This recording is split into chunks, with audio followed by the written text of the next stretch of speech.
Haïti est confronté à des défis majeurs, encore.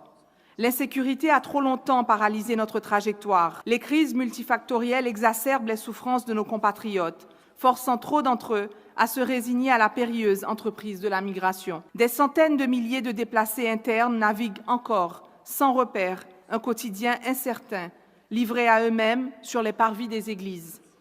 Au début de cette année, l'instabilité politique a menacé jusqu'au fondement de notre société. Elle a ébranlé notre foi dans un avenir meilleur et asphyxié nos élans. L'hémisphère entier a ressenti ces secousses. Pourtant, à Port-au-Prince, les bougainvilliers ont recommencé à fleurir entre les fils barbelés. Le cliquetis des dominos se devine dans les quartiers où le bruit des armes s'est tu.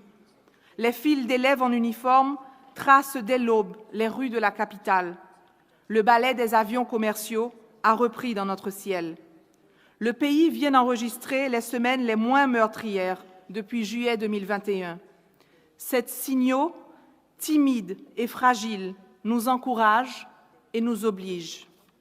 Sous l'égide du Conseil présidentiel de transition, composé des grandes orientations politiques du pays, du secteur privé, de la société civile et des associations interfoi, un moment inédit de rassemblement national est né, dans une opportunité réalisée avec l'appui bienveillant de la CARICOM. Rarement dans notre histoire récente de peuple avons-nous eu l'occasion d'être tous véritablement à bord du même train. Aujourd'hui, tous les acteurs se déclarent décidés à remettre le pays sur les rails du développement durable et vers les urnes. Nous entamons un chapitre de l'essor, prudemment, mais entièrement. C'est dans ce contexte et en dépit des obstacles colossaux que le nouveau gouvernement haïtien est déterminé à prendre toutes les mesures nécessaires en vue de réussir les grands chantiers qui cimentent l'accord de transition politique.